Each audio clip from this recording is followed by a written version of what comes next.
buenos días a los miembros de la prensa que asistieron a esta convocatoria, de la que el FOSDE es solamente una parte, ya que se trata acerca de la Red Centroamericana de Justicia Fiscal. El motivo por el que los hemos llamado es que hoy en Tegucigalpa están reunidos centros de investigación social de todo Centroamérica, incluso Dominicana, para tratar cómo los beneficios fiscales o exoneraciones que nosotros hemos visto últimamente en los medios de comunicación se han utilizado en los países de nuestra región, qué beneficios o perjuicios están teniendo y poder comparar cuáles son los distintos casos, los distintos modelos que están utilizando. Quisiera comentarles que el señor Ricardo Barrientos, del Instituto Centroamericano de Estudios Fiscales, con sede en Guatemala, es en parte coordinador de la Red Centroamericana de Justicia Fiscal.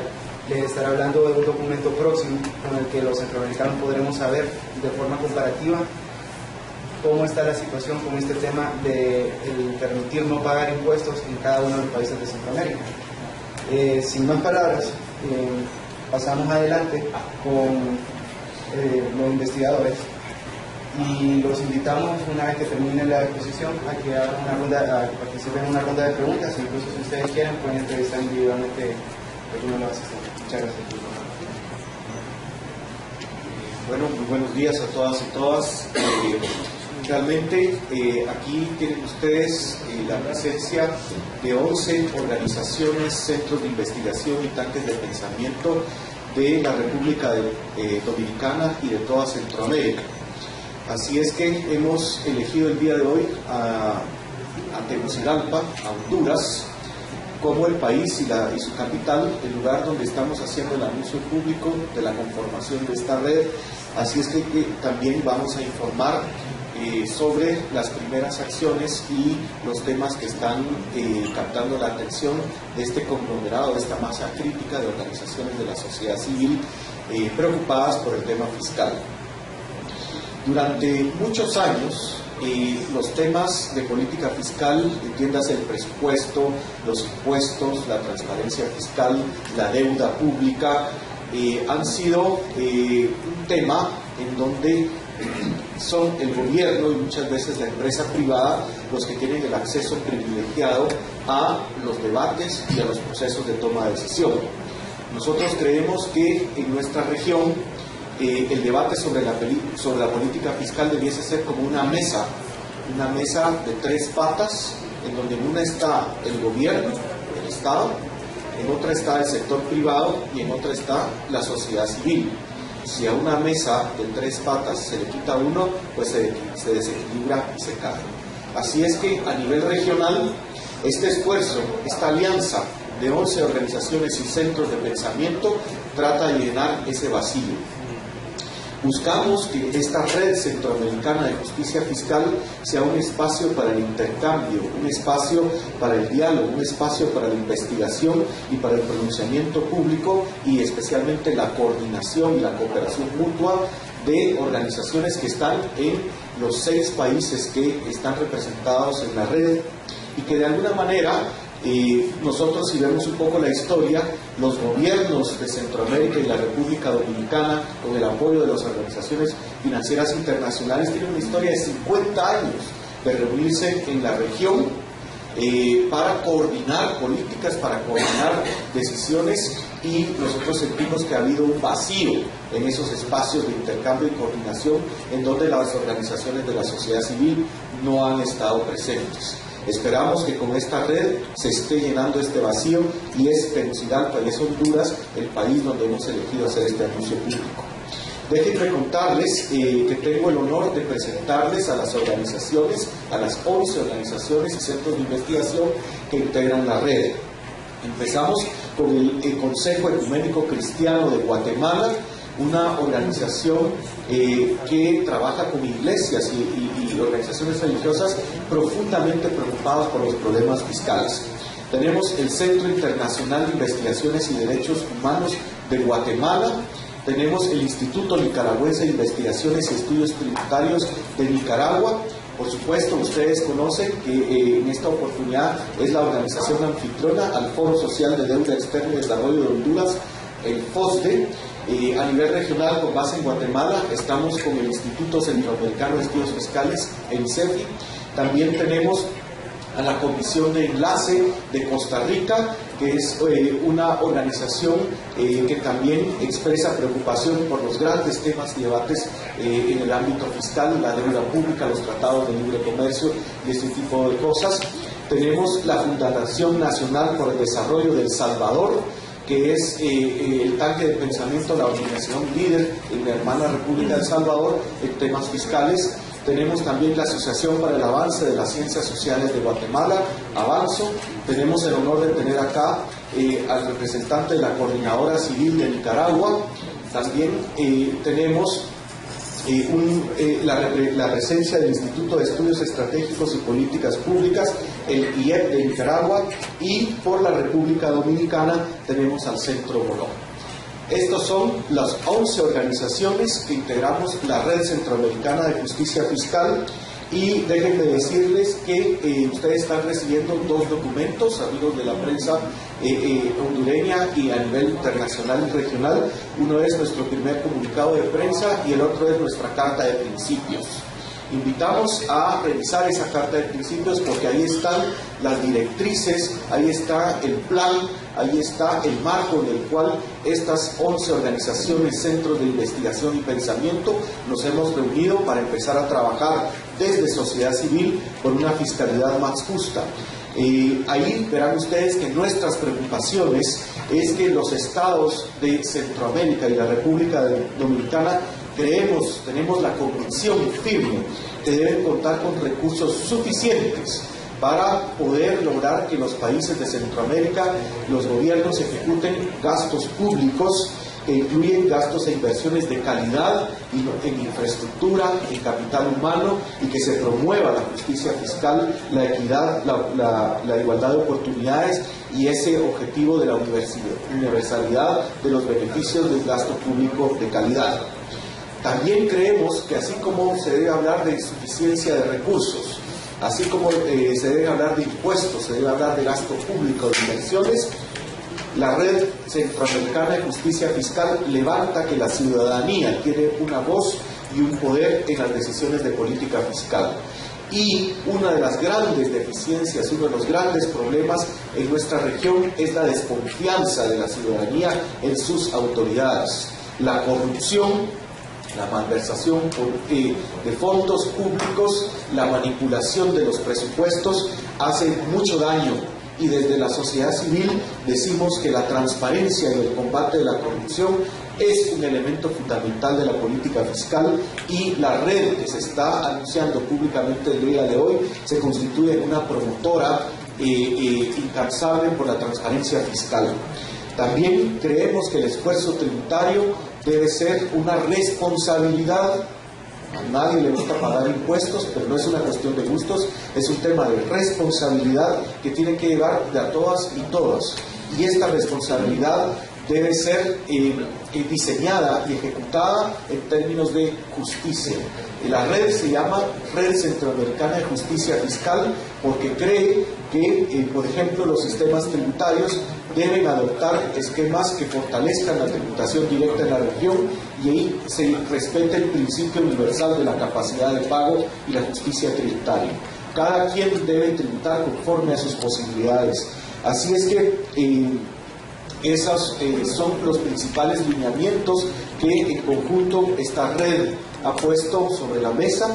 ¿Cómo lo vamos a hacer? Por la naturaleza, intereses, prestigio, expertise, conocimientos que estas 11 organizaciones y centros de pensamiento regionales tienen, vamos a realizar investigaciones, vamos a realizar publicaciones a nivel regional y a nivel nacional, y desde ya les invitamos a visitar nuestro portal de internet. Ahí está la dirección en donde poco a poco cada una de las organizaciones irá colgando en este espacio virtual todo el fruto de nuestro trabajo, los posicionamientos y lo que va a ser nuestras principales actividades.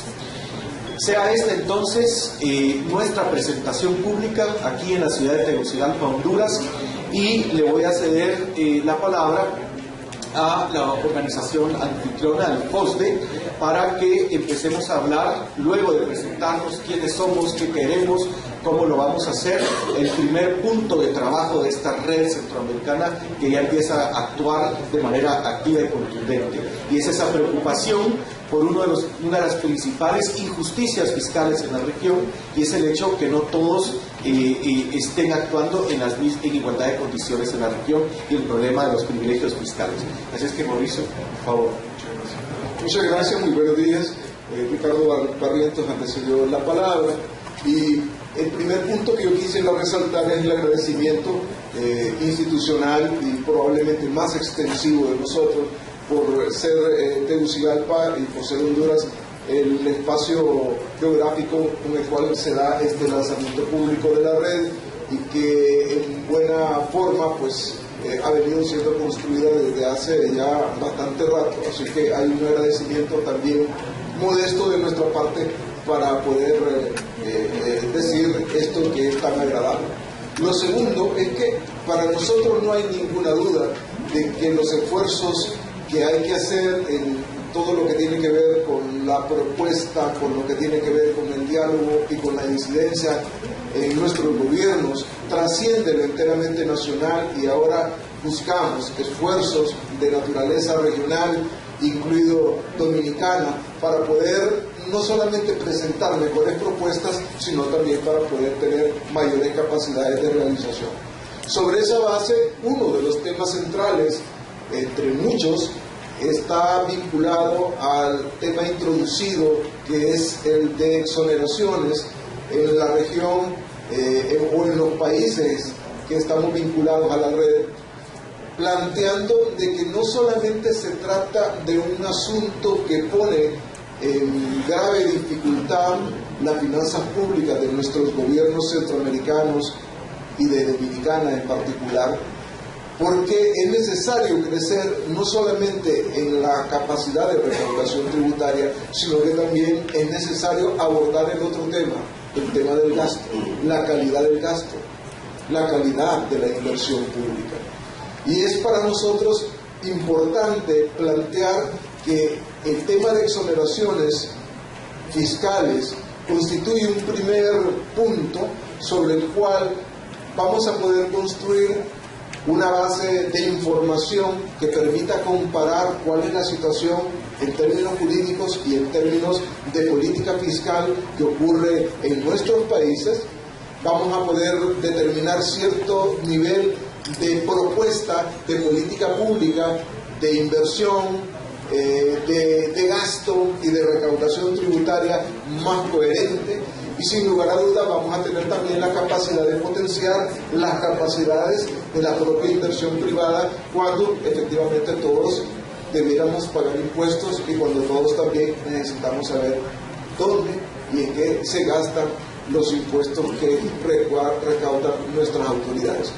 En poco tiempo tendremos entonces una investigación que comenzará en la región, que permitirá tener en cada uno de los países un balance que no solamente recoja la información, sino también un balance de propuestas. Es importante tal vez recordar de que ya hay varias iniciativas gubernamentales centroamericanas para considerar el tema de exoneraciones. No solamente se ha dado en el caso hondureño, también se ha dado en Guatemala. Incluso ya es posible calcular anualmente cuál es el gasto tributario, es decir, lo que el gobierno va a dejar de recaudar para dar exoneraciones. En el caso de Nicaragua y El Salvador se ha hablado bastante de las zonas francas y de otros espacios. No estoy diciendo que únicamente sobre esto. En el caso de Costa Rica también hay una discusión que tiene bastante rato. En el caso de Dominicana también es un espacio que se ha estado elaborando desde diferentes plataformas, pero que al final uno dice, bueno, hay un punto en común, entre muchos puntos en común, y es posible que entonces sectores de ciudadanía podamos sentarnos, podamos discutir, podamos proponer y ejercer un nivel de influencia que esperamos sea de la mejor posibilidad y con los mejores resultados para nuestra población. Básicamente, en el caso del tema de exoneraciones, eso es, y agradecer mucho a las 11 organizaciones, en particular al ICEFI también, que ha dado muestras muy fehacientes de continuar trabajando en temas tan sensitivos y con el apoyo y el auxilio de otras organizaciones hermanas como las que estamos sentados aquí frente a ustedes. Muchas gracias. Quisiera invitar, señoras y señores amigos de la prensa, vamos a abrir este espacio a sus preguntas, a sus consultas. Les invitamos a que tomen en cuenta que tienen acá una masa crítica de centros de pensamiento, de acción en la región centroamericana y en la República Dominicana. Tienen una organización de la República Dominicana, tienen 4 organizaciones de Guatemala, una organización de El Salvador, una organización hondureña, 3 organizaciones de Nicaragua, una organización de Costa Rica. Así es que estamos a sus órdenes, pueden realmente aprovechar el espacio para tener una retroalimentación, información y a nivel regional, así es que por favor. Pues muy bien, empezamos con la ronda de preguntas. Si les parece bien la siguiente dinámica, como acaba de decir Ricardo, tenemos representantes de Costa Rica, El Salvador, Nicaragua, Dominicana, Guatemala, Nicaragua de nuevo. Si alguno de ustedes desea tomar la palabra en algún momento, por favor me lo puede hacer saber también. Y ustedes están en posibilidad de preguntar a cualquier persona. ¿Alguien quiere la palabra? Buenos días, señor representante de la Red Centroamericana de Justicia Fiscal. Me llama la atención este documento que dice y advierte la propagación de privilegios fiscales en la región. Este es para el representante de Centroamérica. ¿Cuáles serían las repercusiones que tendrían el país de Centroamérica al darse esos privilegios fiscales en la región de Centroamérica? Me gustaría que me lo contestara el señor Brudet, de Honduras, específicamente Honduras. Muchas gracias.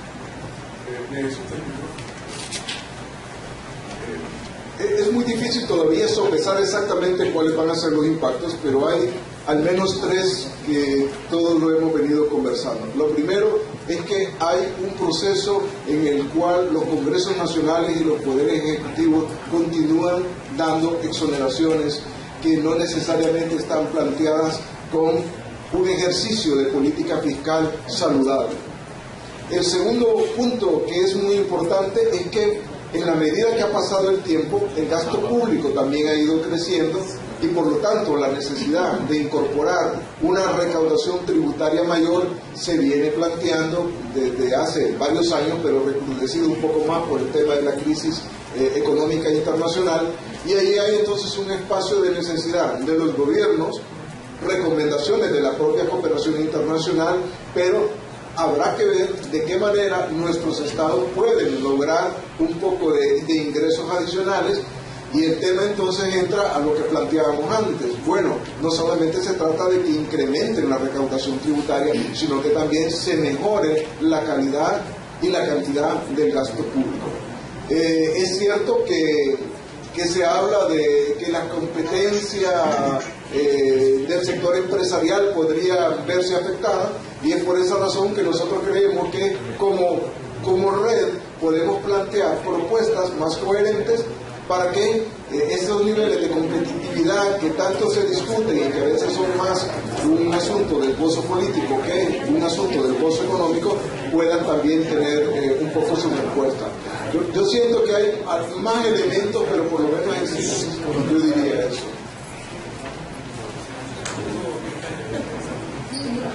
Yo quisiera aprovechar la pregunta para señalar el caso particular o énfasis en el caso particular de Costa Rica, que se coloca como el país emblemático en este modelo de inversión extranjera directa, de exportación, y los privilegios fiscales. No podemos seguir con esta lógica como instrumento para captar inversión extranjera directa.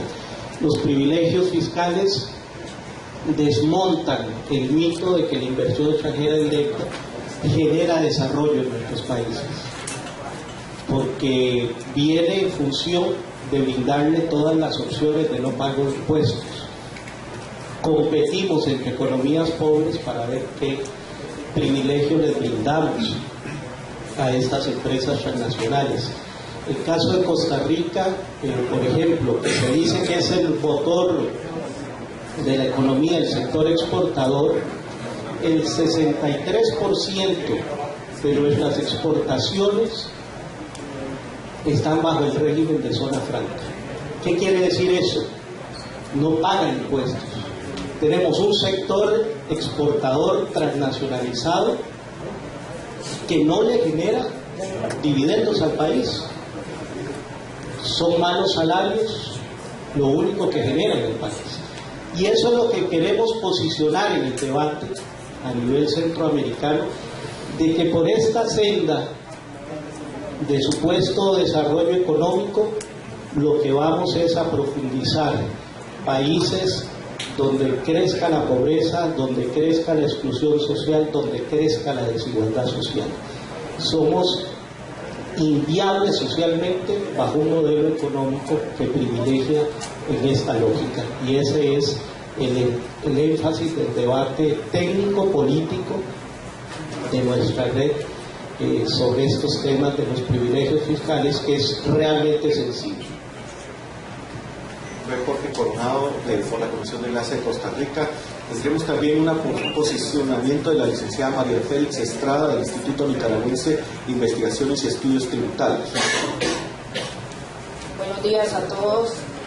Desde Nicaragua y sobre todo desde esta Red Centroamericana de Justicia Fiscal, en el comunicado de prensa que ustedes tienen en sus manos, hemos expresado la preocupación desde la región, sobre todo por la reciente aprobación de una ley en Nicaragua con respecto a un megaproyecto que es denominado el Gran Canal Interoceánico y otras obras conexas, ya que también se trata de un canal seco y un oleoducto. Hemos expresado esta preocupación debido a que de una forma muy acelerada, sin ningún proceso de consulta ciudadana, se ha aprobado esta concesión de forma directa y bajo ningún control, ningún proceso de auditoría, y sobre todo porque es una mega inversión, ya que estamos hablando de un proyecto de 40.000 millones de dólares. Y esta noticia la lamentamos demasiado, ya que está volcando los ojos del mundo hacia Nicaragua y hacia la región por una noticia de un otorgamiento de exoneraciones fiscales incalculables. Todavía no existe ni siquiera de parte del gobierno un estudio serio que demuestre en realidad cuál va a ser el rendimiento de esta concesión. Entonces, parte de eso, de nuestra preocupación, es que nosotros queremos entregarle a ustedes para que ustedes vean cómo uno de estos ejemplos no debería de aplicarse en nuestros países. En ningún país de Centroamérica debería de otorgarse concesiones sin estudios previos y sin que haya un cálculo de realidad de cuál va a ser el impacto que va a tener en nuestra población. Entonces, parte de nuestra preocupación es que deseamos que el mundo vuelque los ojos hacia nuestra región para que seamos un ejemplo de desarrollo y no de paraísos fiscales en proceso. Muchas gracias. El aporte adicional del doctor Adolfo Acevedo, de la Coordinadora Civil de Nicaragua.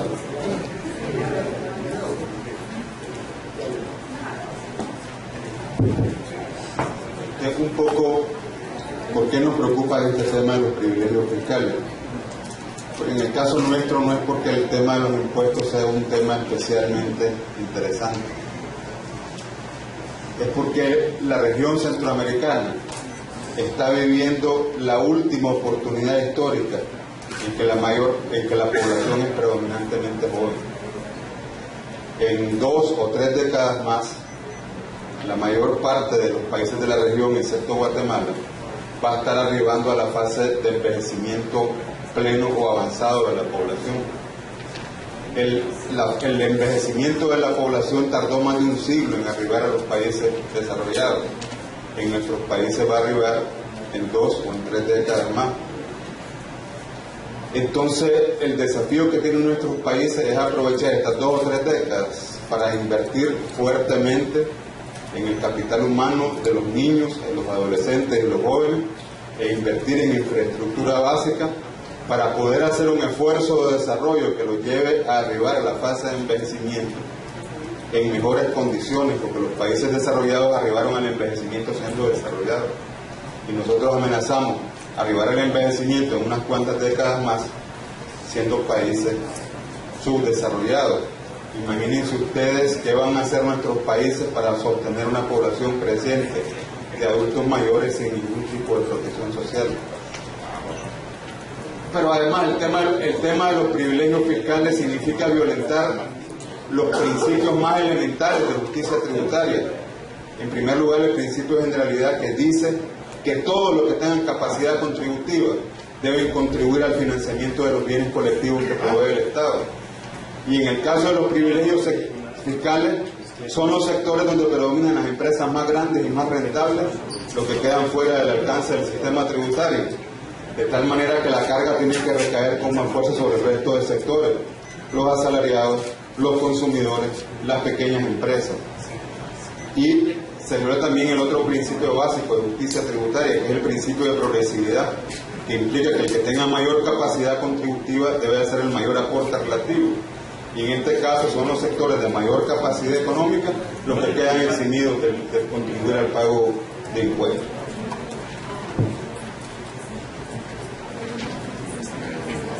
Ricardo Bustillo, de la Tribuna. Jeremías Bustillo, de la Tribuna. A don Mauricio, en el tema específico de las exoneraciones. ¿Desde cuándo dejaron de ser un incentivo para el desarrollo de la economía hondureña? ¿Y si han servido realmente para concentrar la riqueza o ha sido un poco de una parte y de otra? Gracias. Gracias, Jeremías. Voy a intentar tener una respuesta más allá de Honduras, por mi obligación solidaria. Y el punto está en que las exoneraciones regularmente han sido para darle privilegios económicos a los sectores que regularmente han tenido mayor capacidad de pago de impuestos y de mayor contribución para el bienestar de nuestros países. Y no hay ninguna duda de que probablemente en algún momento ciertas exoneraciones fiscales contribuyeron a cierto nivel de generación de empleo y contribuyeron también a la generación de cierta actividad empresarial, pero también es cierto que en la medida que ha ido pasando el tiempo, esos privilegios no necesariamente están relacionados a generar mayores cantidades de empleo útil, de empleo rentable, de empleo positivo. Y por otro lado, en la medida que ha ido pasando el tiempo, se ha convertido en un instrumento que no le permite captar suficientes recursos tributarios a los diferentes gobiernos, y por otro lado permite que cierto nivel de concentración de riqueza y de bienestar se siga propagando más allá incluso de nuestras propias fronteras. En resumen, nosotros creemos que el balance es mucho más desfavorable, por lo menos en el caso hondureño, en términos de recaudación tributaria. El sacrificio fiscal del Estado hondureño ha sido demasiado alto versus la generación de empleo, versus la generación de crecimiento económico, versus la generación de ingresos que esperaríamos hubieran ocurrido después de que se han concedido entre 23.000 a 30.000 millones de lempiras de exoneración anual, según el cálculo que recientemente preparamos en el marco de la Comisión de Exoneraciones y 35 baneos. A mí me parece que si hay otra pregunta así de naturaleza regional, este es el momento. Y si no, queremos 30 individuales, pero de manera general, así por región, ya que están de varios países, según el monitoreo que ustedes realizan, ¿qué tanto es el nivel de endeudamiento de cada uno de los países de Centroamérica y qué porcentaje de cada una de las naciones está destinado a inversión y el otro a gasto corriente? Bueno, yo creo que esa es una pregunta en la que todos podemos dar nuestros propios montos. No sé si quieres empezar por allá, para que haya una participación de cada lado. Buenos días, presidente de la República Dominicana. Buenos días, Manuel Robles, del Centro Bono de la República Dominicana. Nuestras sociedades, como ustedes saben, son sociedades caracterizadas por altos niveles de desigualdad, altos niveles de exclusión social, son poblaciones que trabajan dignamente, crean riqueza y que sin embargo este crecimiento no ha sido provecho de un desarrollo integral de la población. En gran medida esta situación obedece a un sistema fiscal injusto, a un sistema fiscal que no responde precisamente a las necesidades de una distribución de la riqueza equitativa. Siguen habiendo privilegios de tal manera que los sectores que más pueden pagar son precisamente los que menos pagan, mientras la población se ve obligada de sus pocos recursos contribuir con las arcas nacionales a través de impuestos. No habrá forma de cambiar la situación de nuestros países si no somos capaces de producir una profunda transformación del sistema fiscal. Necesitamos que efectivamente los gobiernos nuestros capten recursos en función de la capacidad de pago y que inviertan estos recursos en función de la capacidad de desarrollar a la población más excluida. En ese sentido, nosotros estamos precisamente ahora dando a conocer esta Red Centroamericana de Justicia Fiscal con el objetivo principal de lograr articular una mayor participación de la ciudadanía en la discusión sobre el tema fiscal, de tal manera que los intereses de la ciudadanía sean garantizados en las políticas públicas. Por eso hemos iniciado, estamos en proceso de un profundo estudio que nos permita ver cuáles han sido los puntos positivos de la inversión extranjera y de los privilegios fiscales y también cuáles son los perjuicios, en qué medida estos privilegios han afectado el desarrollo integral de nuestros pueblos. De manera particular, en la República Dominicana estamos en un proceso de discusión activa de la población de tal manera que las reformas que se han hecho en nuestros países en los últimos tiempos sean, digamos, transformadas, tomen otra línea. De manera particular entendemos que los niveles de la deuda pública, y ahí voy a tu pregunta, son insostenibles a largo plazo. No podemos seguir con la deuda pública. Por ejemplo, en mi país hoy el pago que se hace todos los años de parte del presupuesto para saldar los intereses de la deuda externa se está llevando más del 35% del presupuesto nacional. Es decir, cada vez más hay una gran cuota de sacrificio de nuestros países para pagar los intereses de una deuda que no siempre ha sido, digamos, invertida en beneficio de la población. Tampoco podemos seguir como países hermanos compitiendo para atraer la inversión extranjera en función de privilegios. Por el contrario, debemos ponernos de acuerdo como sociedades de tal manera que tengamos una política fiscal similar que garantice que una empresa no opte por una u otro país en función de los privilegios que se le otorgan, sino por, digamos, la capacidad en términos de recursos humanos y infraestructura. En esa línea que estamos trabajando en esta red centroamericana de justicia fiscal. Gracias.